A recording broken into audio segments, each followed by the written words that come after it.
The Discovery the Silent Station Captain Alana Voss stood on the bridge of the exploration vessel Wanderer, studying the massive structure floating in the darkness of space.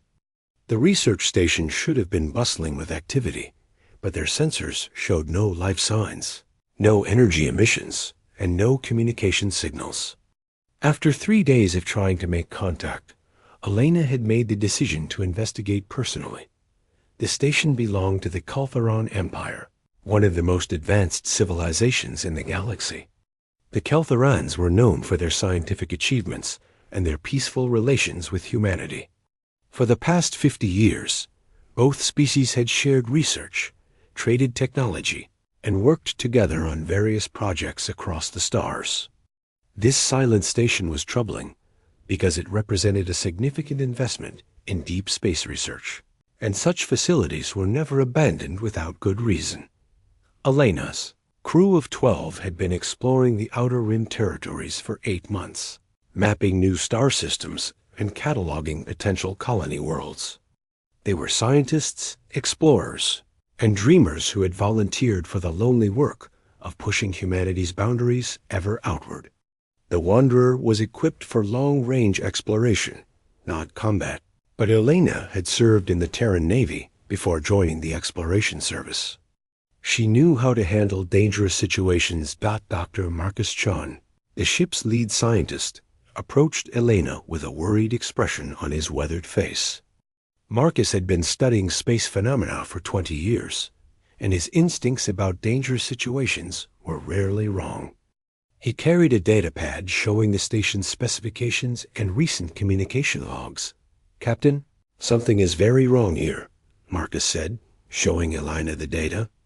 This station was conducting biological research, specifically genetic studies. The last communication we intercepted was 3 weeks ago, and it mentioned successful completion of Phase 7 of something called Project Crimson. Elena frowned as she read the intercepted messages. The communications were in the Keltheron language, but the translation protocols showed references to test subjects, genetic modification, and successful adaptation rates. The messages also contained coordinates to other research facilities in distant systems, suggesting that this station was part of a much larger network. Commander Jake Torres, Elena's second-in-command, joined the conversation. Jake was a former military officer who had transitioned to exploration, work after the end of humanity's war with the Saurian Republic. He was skilled in both tactics and diplomacy, making him invaluable for situations that could turn dangerous quickly. "Captain, I recommend extreme caution," Jake said.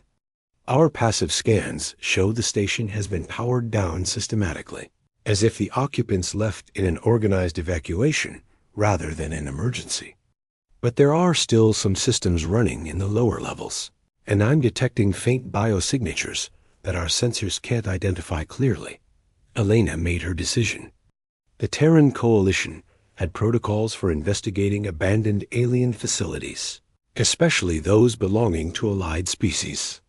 If something had happened to the Keltheron researchers, humanity had an obligation to help. If the station had been abandoned for other reasons, they needed to understand why. Boarding the ghost ship 6 hours later, Elena led a team of 4 aboard the Keltheron station. They wore full environmental suits and carried emergency equipment, but their weapons were set to non-lethal settings. The Keltherans were allies, and Elena hoped that whatever they found could be resolved peacefully. The station's interior was pristine and undamaged. The corridors were clean, the equipment was properly secured, and there were no signs of violence or emergency evacuation. It appeared that the Keltheron researchers had simply finished their work and left, but the systematic nature of the shutdown suggested something more deliberate. Dr. Chun used his portable scanner to access the station's computer systems. The Keltherans used quantum-encrypted data storage, but humanity had been given access codes as part of their research-sharing agreements. What Marcus found in the computer files made his blood run cold. "Captain, you need to see this," Marcus said, his voice tight with shock. "These aren't just genetic studies. Their experiments on living subjects. And according to these files, the subjects are human. Elena felt her stomach drop as she read the translated files. Project Crimson was a comprehensive study of human genetic modification, involving thousands of test subjects captured from colonies in the Outer Rim territories. The experiments included attempts to enhance physical capabilities, modify mental functions, and create hybrid human-alien genetics. The files showed that the project had been running for 15 years, with research stations in 12 different systems. The Keltherans had been capturing humans from remote colonies, isolated merchant ships, and exploration vessels. The victims were reported as missing or lost to pirates, while in reality, they were being transported to secret research facilities. Jake discovered the most horrifying aspect of the operation when he accessed the station's security recordings. The videos showed human test subjects in various stages of genetic modification, many of them clearly suffering from the painful procedures. Some subjects had been altered so extensively that they barely resembled humans anymore. "This is impossible," Elena whispered as she watched the recordings. The Keltherans signed the Sentient Rights Accord. They agreed that no experiments would be conducted on unwilling subjects from any species. Marcus pulled up more files, including communications between this station and the Keltheran government. The messages showed that Project Crimson had full authorization from the highest levels of Keltheran leadership. Emperor Krothmon himself had approved the expansion of human experimentation, describing humans as an ideal species for genetic enhancement studies. Due to their adaptability and resilience, the sacred law Lena felt a cold rage building inside her as she processed what they had discovered. Humanity had only one law that applied to every human citizen across all star systems, regardless of their location or circumstances. The law had been written after humanity's own dark period of genetic experimentation during the eugenics wars of the 22nd century. The law was simple and absolute. No human being shall be subjected to forced genetic manipulation, modification, or experimentation without their explicit and informed consent. The penalty for violating this law was severe, and it applied to humans and aliens alike. Anyone who harmed humans through genetic experimentation was considered an enemy of all humanity. The Keltherans had not just violated this sacred law. They had built an entire research program around violating it. They had captured thousands of humans, subjected them to horrific experiments, and treated them like laboratory animals. The scope of their crimes was staggering, and the evidence was undeniable. Elena's team continued searching the station, finding more evidence of the Keltheran atrocities. They discovered holding cells designed for human prisoners, surgical suites equipped for genetic modification procedures, and storage facilities containing biological samples taken from human subjects. The station had been a factory for human suffering, disguised as legitimate scientific research. Dr. Chun made another disturbing discovery when he accessed the station's research database.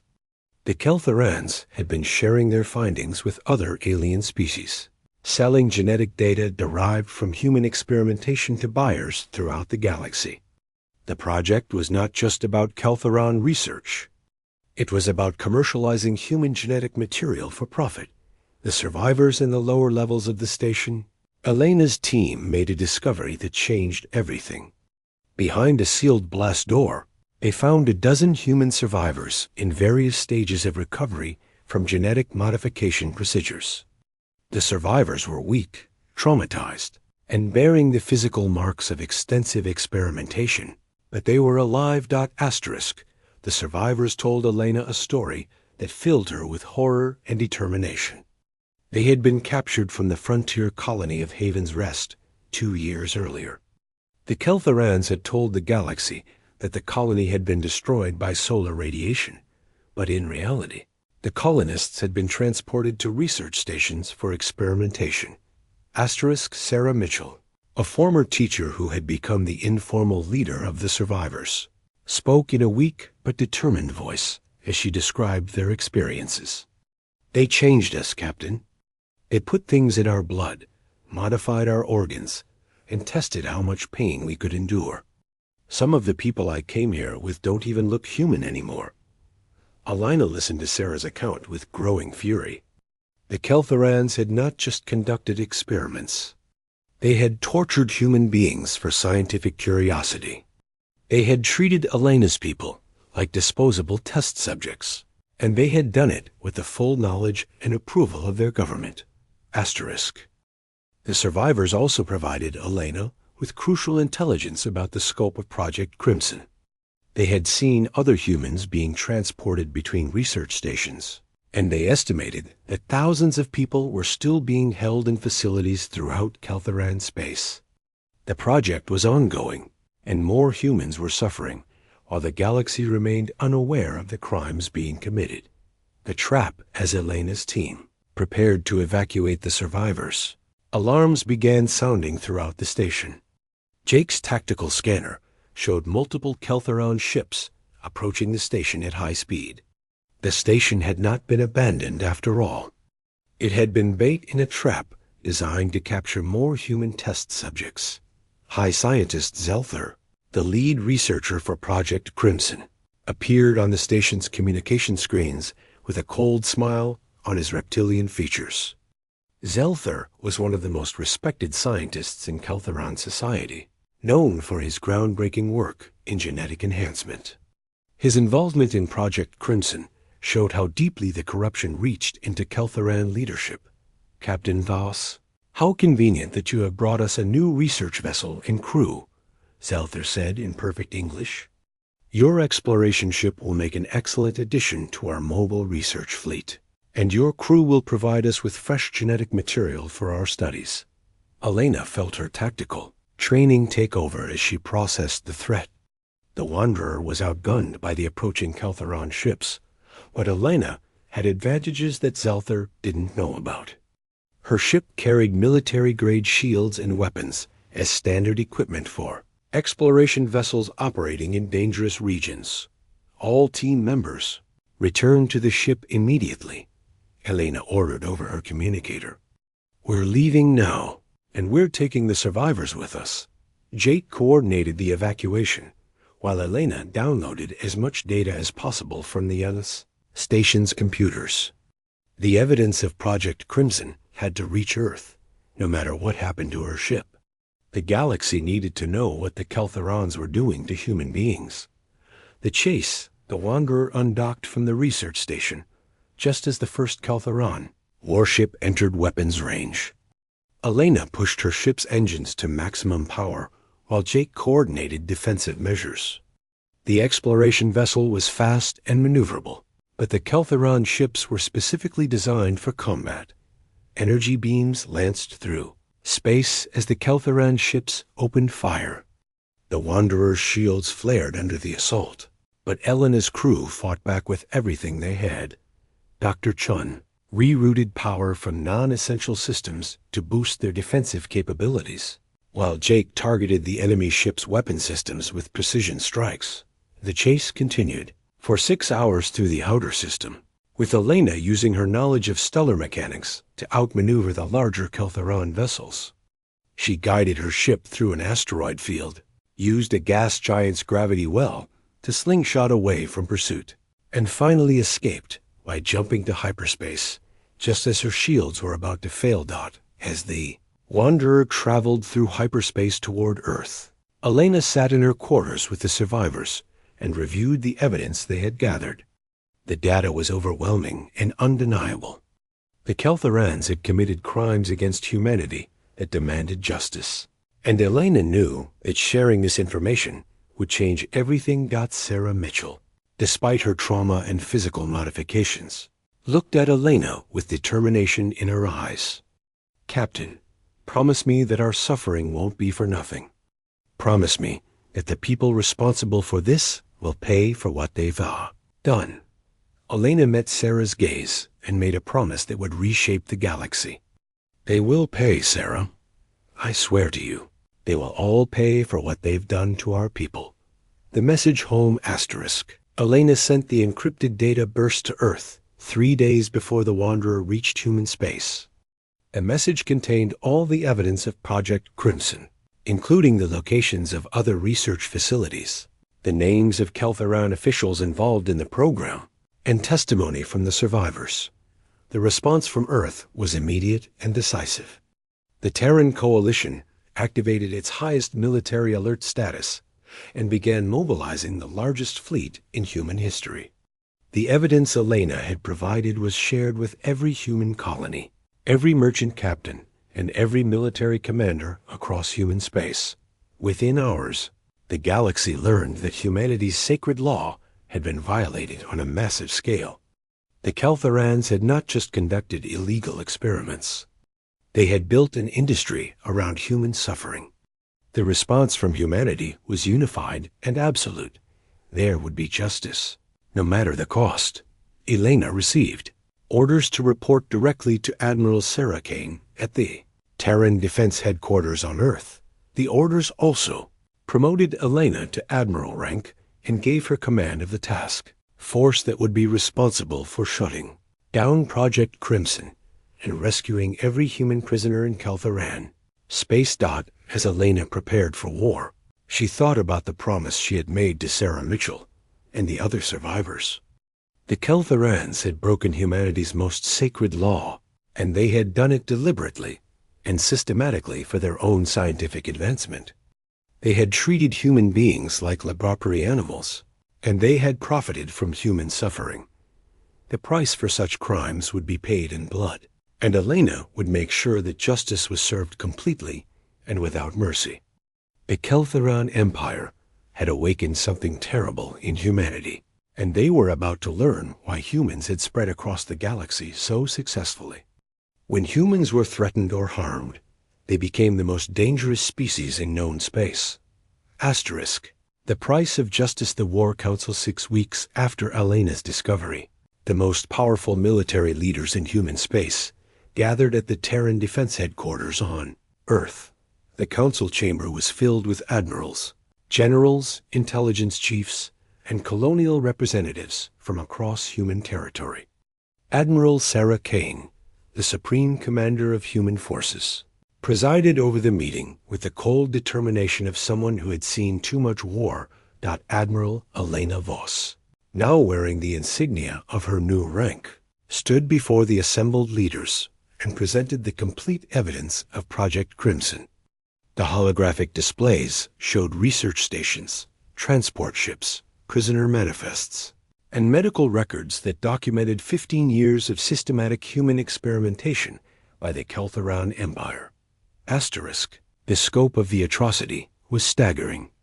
Intelligence reports indicated that over 50,000 humans had been captured and subjected to genetic experimentation across 12 star systems. The Keltherans had targeted isolated colonies, merchant vessels, and exploration ships, making their victims disappear without trace while maintaining friendly diplomatic relations with Earth. Dr. Marcus Chun, now serving as the chief intelligence analyst for the task force, presented the technical details of the Keltheran experiments.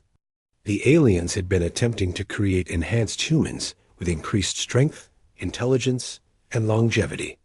Many subjects had died during the procedures, while others had been permanently altered beyond recognition. Admiral Kane listened to the briefings with growing anger.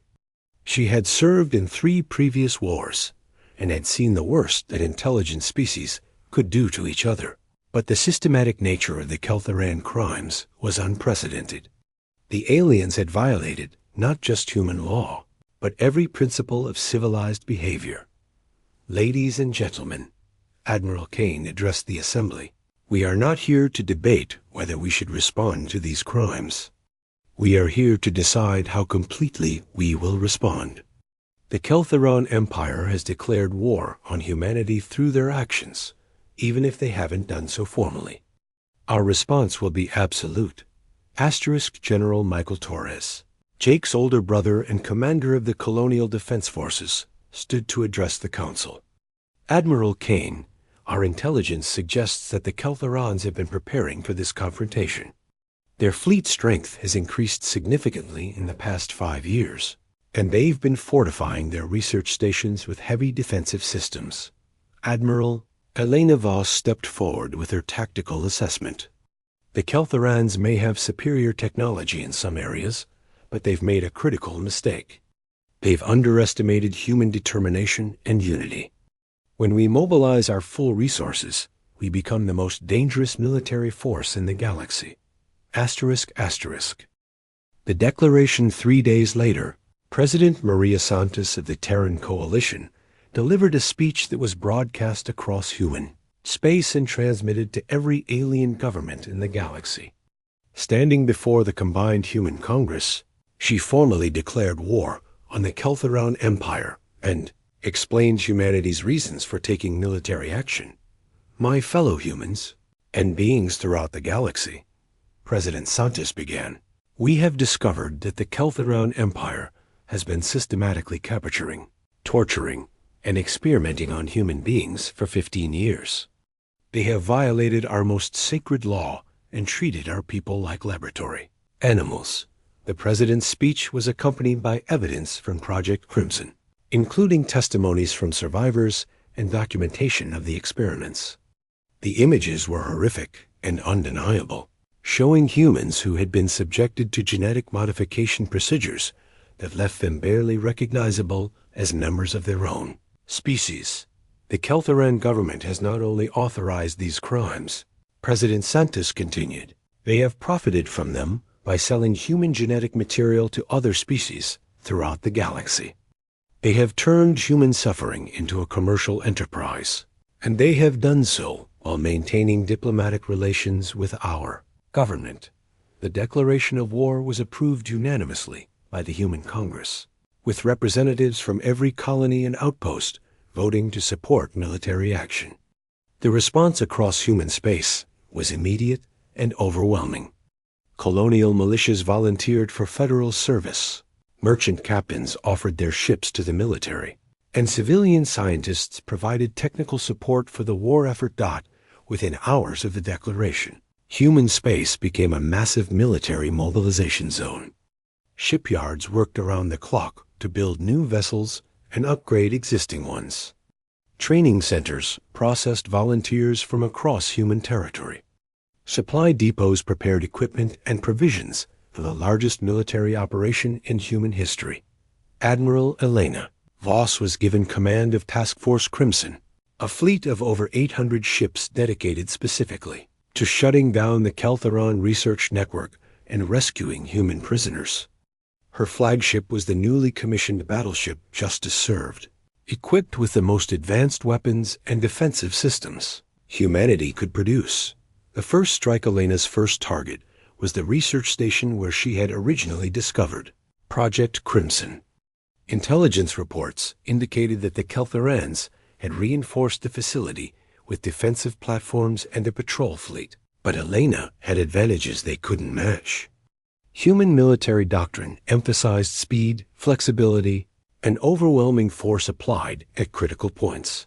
Task Force Crimson approached the target system using stealth technology developed specifically for this operation.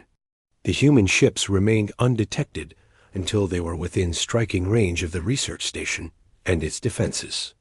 Elena coordinated the attack personally, ensuring that every shot was precise and effective.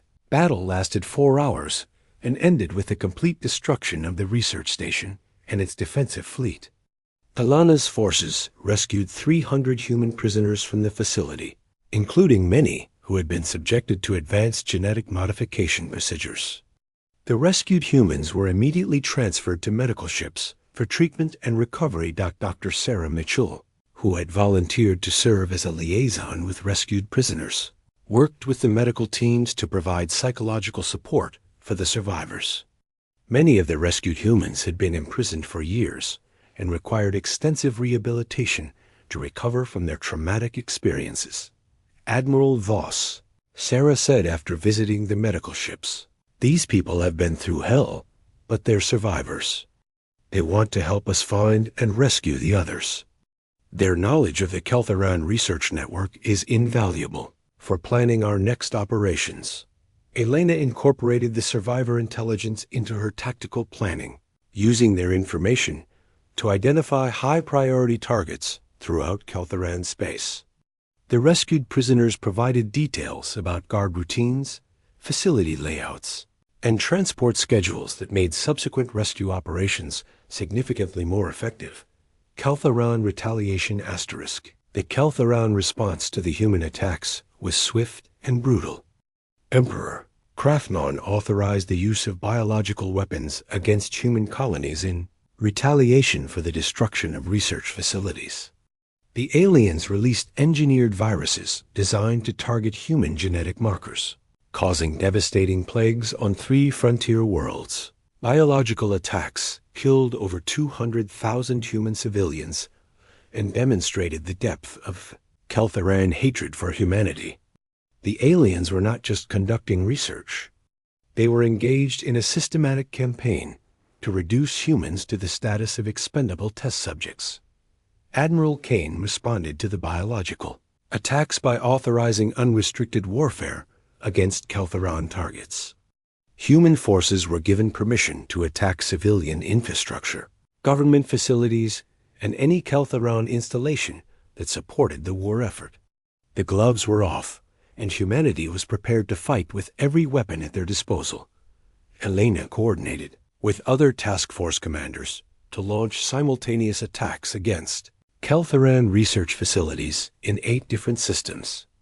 The coordinated strikes were designed to overwhelm Kelthoran defenses and rescue as many human prisoners as possible before the aliens could relocate or eliminate them. The attacks were successful beyond Elena's expectations.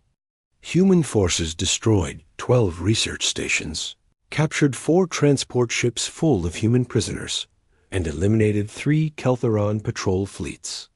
Over 1,500 humans were rescued in the coordinated operation, though many required extensive medical treatment for their genetic modifications. The Underground Railroad ***. As the war continued, Elena discovered that not all aliens supported the Kelthoran research program. Several species had been disgusted by Project Crimson and were secretly helping human prisoners escape from research facilities. These alien allies formed an underground network that smuggled humans to safety and provided intelligence about Kelthoran operations. Captain Zarath, a member of the insectoid hive tar species, contacted Elena through encrypted channels and offered to help coordinate rescue operations. The hive tar had been approached by the Kelthorans to participate in Project Crimson, but had refused due to their strong ethical beliefs about the treatment of sentient beings. Admiral Voss, Captain Zarath communicated through translation devices. "My people are horrified by what the Kelthorans have done to your species. We have been secretly helping human prisoners escape for 3 years, and we want to formalize our cooperation with your military forces." Elena accepted the alien assistance and incorporated hive tar intelligence assets into her tactical planning. The insectoid species had infiltrated several Kelthoran research facilities and could provide real-time information about prisoner locations and security measures. The underground network proved invaluable for rescuing humans from heavily defended facilities. Hive tar operatives would disable security systems and create diversions while human special forces extracted prisoners. The coordinated operations saved thousands of lives, demonstrated that humanity was not fighting alone against Kelthoran atrocities. The final battle ***. After 8 months of warfare, Elena's forces had rescued over 30,000 human prisoners and destroyed most of the Kelthoran research network. But the war's climax came when intelligence sources located the Central Command facility for Project Crimson in the Kelthoran home system. The facility was located on Kelthor Prime, the Kelthoran homeworld, and was protected by the most powerful defensive fleet in alien space. Emperor Krathman had concentrated his remaining forces around the planet, preparing for a final battle that would determine the fate of both species. Elena assembled the largest human fleet ever deployed for a single operation. Over 1,500 ships from every branch of human military service converged on the Kelthoran home system. The fleet included battleships, carriers, cruisers, destroyers, and specialized assault ships designed specifically for planetary operations. Asterisk. The Battle of Kelthar Prime lasted 3 days and became the largest space engagement in galactic history. Human forces faced determined resistance from Keltharon defenders who fought desperately to protect their homeworld. Energy weapons lit up space as massive fleets maneuvered for advantage. In the gravity well of the Keldaran system, Elena commanded the battle from the bridge of the Justice Served, coordinating attacks from multiple task forces while managing the complex logistics of the largest military operation humanity had ever attempted. Her tactical skills and determination inspired the entire human fleet to fight with unprecedented unity and effectiveness. Asterisk. On the second day of battle, human forces broke through the outer defensive perimeter and began landing assault troops on Kelthar Prime. The ground campaign was brutal but decisive, with human soldiers fighting room by room through the research facilities, where their people had been tortured and experimented upon. Dr. Marcus Chun accompanied the assault teams that captured High Scientist Zelther, the architect of Project Crimson. The alien researcher was found in his laboratory, attempting to destroy evidence of his crimes. The facility contained detailed records of every experiment conducted on human subjects over 15 years. Justice Served, the Keltharon Empire surrendered unconditionally on the third day of the battle, with Emperor Krothman formally acknowledging defeat and agreeing to stand trial for crimes against humanity. The surrender document required the Keltharans to turn over all remaining human prisoners, provide complete records of their research program, and pay massive reparations to the families of victims. Elena stood in the main laboratory where Project Crimson had been conceived and planned, looking at the equipment that had been used to torture her people. Sarah Mitchell stood beside her, having volunteered to witness the capture of the facility where her suffering had begun. "It's over, Sarah," Elena said, placing a hand on the survivor's shoulder. "Every human prisoner has been freed, and the people responsible for this horror will face justice." "Your suffering was not for nothing," Sarah nodded, tears streaming down her face as she looked at the empty laboratory. "Admiral, promise me that we'll never forget what happened here. Promise me that humanity will never allow this to happen again." Elena made the promise solemnly, knowing that the lessons learned from Project Crimson would shape human policy for generations to come. The war had cost humanity dearly, but it had also demonstrated their absolute commitment to protecting human dignity and freedom throughout the galaxy. The war crimes tribunals that followed lasted for 2 years and resulted in the conviction of over 3,000 Keltharon officials, scientists, and military officers. High Scientist Zelther was sentenced to life imprisonment, while Emperor Krothman was executed for authorizing crimes against humanity. The Keltharon Empire was dissolved and replaced with a democratic government that signed comprehensive agreements guaranteeing the rights of all sentient beings. The former empire's territories were placed under international supervision, and massive resources were dedicated to helping the victims of Project Crimson recover from their traumatic experiences. The new law in the aftermath of the war, the Human Congress passed the Universal Protection Act, which extended humanity's sacred law to cover all sentient beings throughout human space. The law declared that no intelligent creature could be subjected to forced experimentation, genetic modification, or any other form of scientific abuse. Admiral Elena Voss was appointed as the first director of the Galactic Protection Agency, an organization dedicated to investigating and preventing crimes against sentient beings throughout known space. The agency operated with unprecedented authority and resources, ensuring that the horrors of Project Crimson would never be repeated. The war had changed humanity's role in galactic politics, establishing humans as the primary defenders of sentient rights and dignity. Other species looked to humanity for leadership in creating ethical standards for scientific research and interspecies relations. Elena often visited the memorial that was built at the site of the first research station she had discovered. The memorial honored the thousands of humans who had died in Keltheron experiments and served as a reminder of the price of justice. The inscription read, "They broke humanity's sacred law. The price was paid in fire and blood. Never again." As Elena stood before the memorial on the 5th anniversary of the war's end, she reflected on the journey that had brought humanity to this point. The discovery of Project Crimson had revealed the worst aspects of intelligent behavior, but humanity's response had demonstrated the best. When faced with systematic atrocities against their people, humans had united with unprecedented determination and had fought until justice was served completely. The galaxy was a safer place because humanity had been willing to pay the price for justice, and Elena knew that future generations would inherit a universe where the rights of all sentient beings were protected by human strength and determination. The law had been broken, but it had been enforced with absolute resolve. Justice had been served, and the galaxy was better for it. Asterisk.